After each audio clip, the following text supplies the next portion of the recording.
बाप ने बेटे से कहा कि बस कर बेटा, बस कर, काफी देर से दबा रहा है, तू थक जाएगा।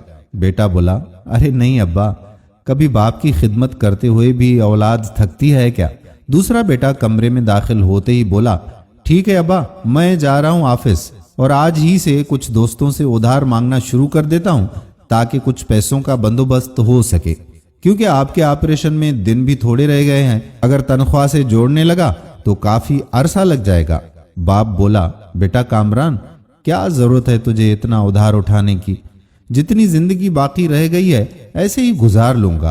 कामरान फिर से बोला, बस आप रहने दें अब्बा, मजबूरी है तो उधार ही उठाना पड़ेगा ना।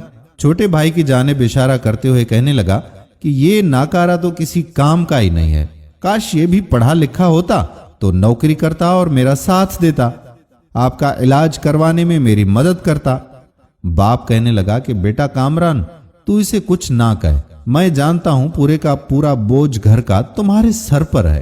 कामरान फिर से बरहम होकर बोला कि इसको कुछ ना कहूं तो किसको कहूं? 24 घंटे में से 15 घंटे तो ये मस्जिद में गुजारता है और ना ही इसका किसी से ताल्लुक है कि कोई इसे उधार भी दे दे, और इसको कोई उधार देगा भी भला क्यों? किस काम काज का तो है नहीं ये वापस कर सके उनको उधार। छोटा भाई कहने लगा कि भैया, मैं अब्बा का ख्याल तो रखता हूं ना, इनकी खिदमत तो करता हूं, घर के काम भी करता हूं। कामरान बोला, हाँ यानी कि तूने सब कर लिया और मैं नाकारा हूं, असल काम चोर तो तू है। बाप बोला कि बेटा बस कर, तू जा काम पे जा, सुबह सुबह गुस्सा ना कर। बड़े बेटे के जाने पर बाप छोटे बेटे से मुखातिब हुआ, कहने लगा, इसमें तेरी कोई गलती नहीं है बेटा, गलती मेरी है कि मैंने तुझे स्कूल के बजाय मदरसे में डाल दिया। बेटा कहने लगा कि अब्बा, इसको गलती तो नहीं कहें, बल्कि आपने तो बहुत अच्छा काम किया कि मुझे दीनी तालीम दिलवाई, दुनियावी तालीम में मैंने क्या करना था। बाप बोला कि बेटा, कम से कम तेरे भाई को तेरा सहारा तो होता, वो अकेला बेचारा क्या क्या करे। बेटे ने खामोशी से सर झुका लिया। कामरान ऑफिस से पहले एक दोस्त से मिला ताकि वो कुछ उधार का बंदोबस्त हो जाए। दोस्त ने सुनते ही जवाब दिया कि यार, मैं जानता हूं कि तेरा मेरा लेन देन चलता ही रहता है, लेकिन आजकल मेरे हालात कुछ टाइट हैं। कामरान कहने लगा कि यार तू यकीन कर, इस बार मुझे पैसों की सख्त जरूरत है। दोस्त कहने लगा कि तुझे कितने पैसे चाहिए, मुझे कुछ बता तो सही। कामरान बोला कि अब्बा का ऑपरेशन है, मुझे तो 3-4 लाख रुपए की जरूरत है, बाकी तू जितने भी कर सकता है तेरा एहसान होगा। दोस्त बोला कि 4 लाख, यार मैं तो सिर्फ 20-30 हजार ही अरेंज कर सकूंगा। कामरान कहने लगा कि चलो यार, कोशिश तो कर लो, इससे कुछ ज्यादा हो जाए तो बेहतर है, वरना इतने ही दे दो, बाकी का बंदोबस्त भी कहीं और से देखता हूं। दोस्त ने जवाब दिया कि कामरान भाई, इससे ज्यादा नहीं हो सकेंगे, जितने हो सकते थे मैंने तुझे बता दिया, वो तू ऑफिस से वापसी पर मुझसे ले लेना। कामरान ने शुक्रिया अदा करते हुए कहा कि ठीक है, मैं ऑफिस से वापसी पर आपसे ले जाऊंगा। कामरान ऑफिस में बैठा खुद से मुखातिब था कि कहां से बंदोबस्त होगा इतने पैसों का। काफी दोस्तों से मांग कर देख लिया, 2-3 दोस्तों ने कुछ पैसों का वादा किया है, बाकी सबने तो इनकार कर दिया है।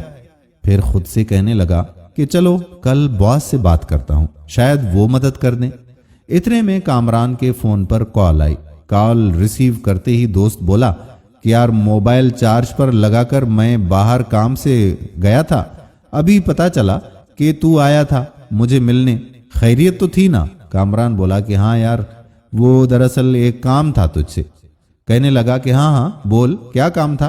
कामरान कहने लगा कि यार, मुझे कुछ पैसे चाहिए थे उधार के तौर पर, तकरीबन 1 लाख रुपए तक, क्योंकि अगले महीने के शुरू में मेरे बाबा जी का ऑपरेशन है। दोस्त कहने लगा, यार 1 लाख तो नहीं हो सकते, 40-50 हजार तक मैं कर लूंगा। कामरान नरम लहजे में बोला, अच्छा यार चल ठीक है, फिर मेरे अकाउंट में ही भेज दें प्लीज। दूसरी जानिब कामरान का छोटा भाई इमरान मस्जिद में बैठा अल्लाह के सामने अपनी परेशानी बयान कर रहा था। अये मेरे मालिक, तू बेहतर जानता है सारे मामलात को, मैं इतना भी नाकारा नहीं, मैंने अपनी जिंदगी में एक तुझ ही से ताल्लुक बनाया है और किसी से भी नहीं, इसलिए मैं तो तेरे सिवा किसी और से कुछ मांग भी नहीं सकता, और तेरे खजानों में कोई कमी भी नहीं, तू ही कोई वसीला बना दे। تاکہ ابا کا آپریشن ہو سکے۔ مسجد میں اس وقت ایک شخص نے عمران کو یوں گڑ گڑاتے ہوئے دیکھا تو باہر اس کا انتظار کرنے لگا تاکہ وجہ پوچھ سکے۔ عمران جب باہر آیا تو اس شخص نے اس کو سلام کیا اور پوچھا کہ بھائی اگر آپ برا نہ مانے تو آپ سے ایک بات پوچھ سکتا ہوں؟ عمران نے وعلیکم السلام بولا اور کہا جی جی ضرور پوچھئے۔ وہ شخص کہنے لگا کہ میں نے محسوس کیا کہ مسجد میں آپ دعا مانگتے ہوئے رو بھی رہے تھے، کیا کوئی پریشانی لاحق ہے آپ کو؟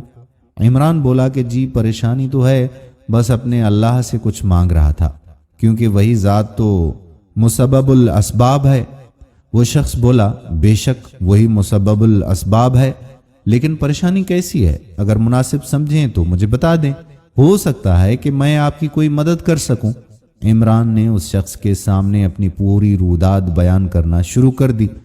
روداد سن کر عمران بولا کہ بس اللہ ہی سے دعا کرتا ہوں کہ وہ کوئی وسیلہ بنا دے۔ وہ شخص مسکرا کر بولا آپ یوں سمجھیں کہ اللہ نے آپ کی سن لی اور وسیلہ بھی بنا دیا۔ عمران نے حیران ہو کر پوچھا کہ بھائی صاحب کیا مطلب ہے آپ کا؟ میں آپ کی بات سمجھا نہیں۔ وہ کہنے لگا کہ مطلب یہ کہ میرا نام ڈاکٹر علی ہے اور جس ڈاکٹر کی آپ بات کر رہے ہو وہ میرا اسسٹنٹ ہے۔ آپ کو پیسوں کے لیے پریشان ہونے کی ضرورت نہیں ہے، آپ پرسوں ہی اپنے والد کو لے کر میرے ہاسپٹل آ جائیں۔ عمران کو یقین نہیں آ رہا تھا۔ وہ بولا کہ کیا آپ واقعی سچ کہہ رہے ہیں؟ وہ کہنے لگا جی ہاں، اور کارڈ نکال کر دینے لگا کہ یہ میرا کارڈ رکھ دے اور آپ کو فکر مند ہونے کی بالکل ضرورت نہیں ہے، انشاءاللہ آپ کے والد کا آپریشن میں خود ہی کروں گا۔ ڈاکٹر نے عمران سے کہا اور اپنی گاڑی میں بیٹھ کر وہاں سے رخصت ہو گیا۔ عمران نے آسمان کی جانب دیکھ کر اپنے اللہ کا شکر ادا کیا کہ اس کی دعا قبول ہو گئی۔ عمران خوشی خوشی گھر کی جانب چل دیا۔ جیسے ہی اپنے ابا کے کمرے میں داخل ہوا تو بڑا بھائی اس پر برس پڑا، تو کہتا تھا کہ میں ابا جی کی خدمت کرتا ہوں، یہ خدمت کرتا ہے تو؟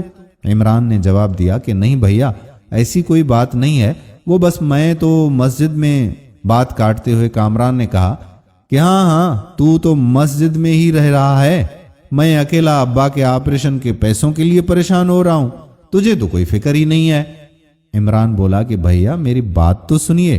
اس کے بعد اس نے کامران کو پوری کہانی سنا ڈالی کہ کیسے وہ مسجد میں رو رو کر دعائیں کر رہا تھا اور کیسے پھر اس شخص نے اس سے اس کی پریشانی کے بارے میں پوچھا اور پھر اس کو بتایا کہ وہ شخص ڈاکٹر علی تھا۔ اس نے بولا ہے کہ پیسوں کی فکر کرنے کی کوئی ضرورت نہیں ہے، بس آپ پرسوں ہی اپنے ابو کو لا کر ہاسپٹل آ جائیں۔ عمران نے پوری بات بتائی اور کامران کو ڈاکٹر صاحب کا کارڈ دیتے ہوئے کہا کہ انہوں نے یہ اپنا کارڈ بھی مجھے دے دیا ہے۔ کامران حیرانگی سے بولا کہ ڈاکٹر علی، یہ تو بہت بڑے ڈاکٹر ہیں یار، تو نے تو کمال کر دیا۔ میں نے اتنے لوگوں سے پیسے مانگے، ہاتھ پھیلائے، پھر بھی بڑی مشکل سے 1,00,000 روپے ہی اکٹھے ہوئے ہیں۔ عمران بولا کہ بھیا میں نے کسی انسان سے نہیں بلکہ اپنے اللہ سے مانگا ہے، اور دیکھا کہ جب اللہ وسیلہ بناتا ہے تو سارے کام خود ہی ہو جاتے ہیں۔ کامران بولا کہ صحیح بولا تو نے، اور تو ناکارہ نہیں ہے میرے بھائی، تو ہیرا ہے، ہیرا۔ میرے پیارے دوستو، یہ یاد رکھیں کہ جو لوگ اللہ پر بھروسہ کرتے ہیں اور اللہ ہی سے مدد مانگتے ہیں تو اللہ تبارک و تعالی ضرور ان کے لیے راستے آسان کر دیتا ہے۔ اسی لیے ہمیں بھی چاہیے کہ دنیا والوں کے پیچھے پڑنے سے بہتر ہے کہ ہم اپنے اللہ کے سامنے اپنی پریشانیاں بیان کریں اور اللہ ہی کے سامنے اپنا دامن پھیلائیں۔ وہ اپنے بندوں کو کبھی بھی مایوس نہیں لوٹاتا، لیکن شرط یہ ہے کہ اپنے مالک کے حضور سجدہ تو کر لیا جائے۔ ہم امید کرتے ہیں کہ ہماری آج کی ویڈیو بھی آپ کو ضرور پسند آئی ہوگی اور اپنے دوستوں کے ساتھ اسے شیئر کریں گے۔ آنے والی ویڈیو